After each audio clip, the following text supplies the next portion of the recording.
ಗ್ರಾಮೀಣ ಅಂಚೆ ನೌಕರರ ಸಂಘದ ವತಿಯಿಂದ ವಿವಿಧ ಬೇಡಿಕೆಗಾಗಿ ಅನಿರ್ದಿಷ್ಟ ಮುಷ್ಕರ. ವಿವಿಧ ಬೇಡಿಕೆಗಳಿಗಾಗಿ ಅಖಿಲ ಭಾರತ ಗ್ರಾಮೀಣ ಅಂಚೆ ನೌಕರರ ಸಂಘದ ವತಿಯಿಂದ ಅನಿರ್ದಿಷ್ಟ ಮುಷ್ಕರವನ್ನು ಪಟ್ಟಣದ ರಾಮನಗರದಲ್ಲಿರುವ ಅಂಚೆ ಕಚೇರಿಯ ಮುಂದೆ ಧರಣಿ ನಡೆಸಿದರು. ಶಂಕರಗೌಡ ಮಾತನಾಡಿ, ಜಿಡಿಎಸ್ ನೌಕರರಿಗೆ ಮತ್ತು ಅವರ ಕುಟುಂಬದ ಸದಸ್ಯರಿಗೆ ವೈದ್ಯಕೀಯ ಸೌಲಭ್ಯಗಳನ್ನು ಒದಗಿಸಬೇಕು.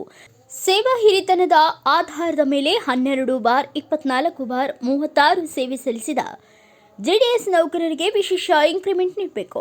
ಗ್ರಾಜ್ಯುಯಿಟಿ ಮೇಲಿನ ಗರಿಷ್ಠ ಮೊತ್ತದ 1.5 ಲಕ್ಷಗಳ ಮಿತಿಯನ್ನು ತೆಗೆದುಹಾಕಿ ಕಮಲೇಶ್ ಚಂದ್ರ ಸಮಿತಿ ಶಿಫಾರಸು ಮಾಡಿದಂತೆ ಗರಿಷ್ಠ 5 ಲಕ್ಷಗಳವರೆಗೆ ಮೊತ್ತವನ್ನು ನೀಡಬೇಕು. ಜೆಡಿಎಸ್ ನೌಕರರಿಗೆ ಮತ್ತು ಅವರ ಕುಟುಂಬದ ಸದಸ್ಯರಿಗೆ ವೈದ್ಯಕೀಯ ಸೌಲಭ್ಯಗಳನ್ನು ಒದಗಿಸಬೇಕು. ಜೆಡಿಎಸ್ ನೌಕರರಿಗೆ 30 ದಿನಗಳ ವೇತನ ಸಹಿತ ರಜೆ ನೀಡಬೇಕು ಮತ್ತು 7ನೇ ವೇತನದ ಶಿಫಾರಸ್ಸಿನಂತೆ 180 ದಿನಗಳವರೆಗೆ ರಜೆ ಉಳಿಸಿಕೊಳ್ಳಲು ಅವಕಾಶ ಕಲ್ಪಿಸಬೇಕು. ಗ್ರೂಪ್ ಇನ್ಶೂರೆನ್ಸ್ ಕವರೇಜ್ 5 ಲಕ್ಷಗಳವರೆಗೂ ಹೆಚ್ಚಿಸಬೇಕು.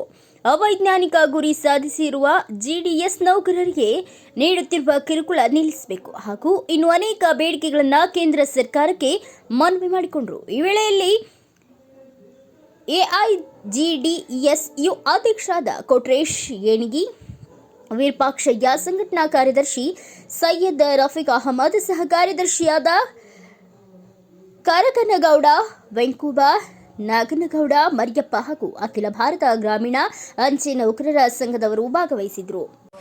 ಮುಷ್ಕರದಲ್ಲಿ ಭಾಗವಹಿಸ್ತೀವಂತ ತಮ್ಮ ಒಂದು ಚಾನಲ್ಗೆ ನಾವು ಧನ್ಯವಾದವನ್ನು ಹೇಳುತ್ತಾ,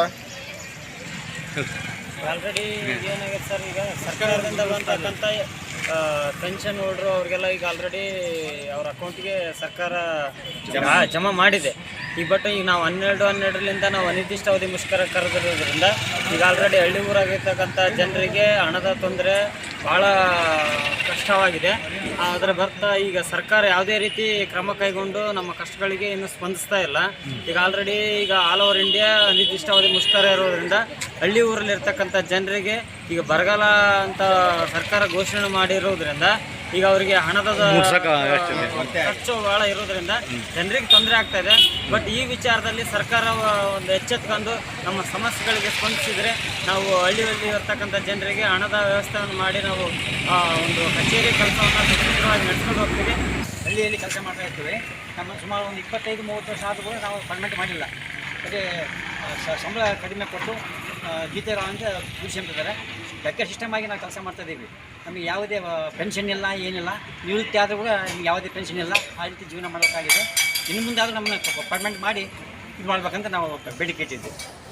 ಸುಮಾರು ಈಗ ಎಷ್ಟು ದಿವಸದಿಂದ ನೀವು ಮುಷ್ಕರ ಮಾಡ್ತಿದ್ರಿ? ಯಾರು ಸ್ಪಂದಿಸಿಲ್ಲ? ಮೇಲಧಿಕಾರಿಗಳು ಯಾರು ಸ್ಪಂದಿಸಿಲ್ಲ? ನಿಮ್ಮ ಹೊಸಪೇಟೆ ಇವರಾಗಿ ಅವ್ರು ಬಂದಿಲ್ಲ ಸರ್. 2018ರಲ್ಲಿ ಮಾಡಿದ್ದೀವಿ.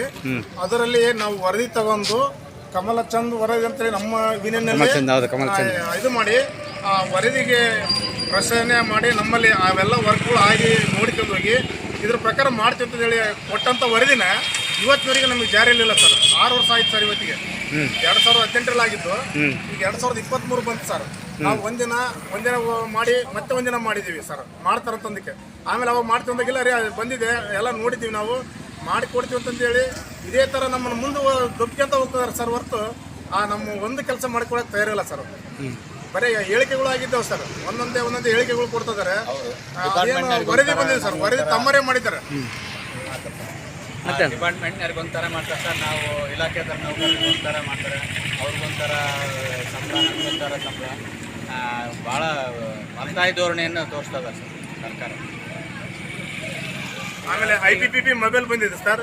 APS ಕೊಡ್ತೀವಿ, IPP ಅಕೌಂಟ್ ಓಪನ್ ಮಾಡ್ತೀವಿ. ಅದು 4 ತಾಸು ಅಂತ ಹೇಳ್ತಾರೆ ಸರ್. 8 ತಾಸು ಸರ್. ಈ BOದಲ್ಲಿ ಮಲ್ಪಮುಡಿಯಲ್ಲಿ ಆಗಲಿ ಹಳ್ಳಿ ಊರಲ್ಲಿ ಯಾರು ಮಾಡ್ತಾರೆ ಸರ್ ಜಾಸ್ತಿ ಹೆಚ್ಚಿಗೆ ಕೆಲಸ? 24 hours ಕೆಲಸ ಮಾಡ್ತಿದ್ದಾರೆ ಸರ್. 8 ತಾಸಲ್ಲ ಸರ್, ಅದ್ರ ಮೀರಿ ಮಾಡ್ತಿದ್ದೀವಿ ನಾವು ಇವತ್ತು ದಿನದಲ್ಲಿ. ಆದ್ರೆ ಅದಕ್ಕೆ ಸ್ಪಂದಿಸ್ತಕ್ಕೆ ಒಂದು ಇದಿಲ್ಲ ಸರ್. ಅದೇ ಇಲ್ಲಿ ಇಲಾಖೆಯಲ್ಲಿ 8 ತಾಸು 6 ತಾಸು ಮಾಡಿದವರಿಗೆ 70,000 80,000 ಸಂಬಳ ಕೊಡ್ತಿದ್ದಾರೆ ಸರ್. ಇಲಾಖೆ ಕೊಟ್ಟಿರ್ತಕ್ಕಂಥ ಡ್ಯೂಟಿ ಅವರ್ಸು 4 ತಾಸಿಗೆ 12,000 ಬೇಸಿಕ್ಕು. ಆದರೆ ಈಗ ನಮಗೆ ವಿವಿಧ ಯೋಜನೆಗಳನ್ನೆಲ್ಲ ಈಗ ಕೇಂದ್ರ ಸರ್ಕಾರ ನಮ್ಮ ಇದಕ್ಕೆ ತಂದುಬಿಟ್ಟಿದೆ. ಹಂಗಾಗಿ ನಮಗೆ 8 ತಾಸು ಮಾಡಿದ್ರೂ ನಮಗೆ ಕೆಲಸ ಟೈಮಿಂಗ್ ಆಗ್ತಾ ಇಲ್ಲ. ಹಂಗಾಗಿ ಈಗ ಕೇಂದ್ರ ಸರ್ಕಾರ ನಮಗೆ ಯಾವ ಥರ ಮಾಡ್ತದೆ, ಇಲ್ಲಿ ಸಬ್ ಆಫೀಸು ಹೆಡ್ ಆಫೀಸ್ನಲ್ಲಿ ಏನು ಯೋಜನೆಗಳಿದಾವೋ ಅದನ್ನೆಲ್ಲ ನಮ್ಮ ಗ್ರಾಮೀಣ ಪ್ರದೇಶದಲ್ಲಿರ್ತಕ್ಕಂಥ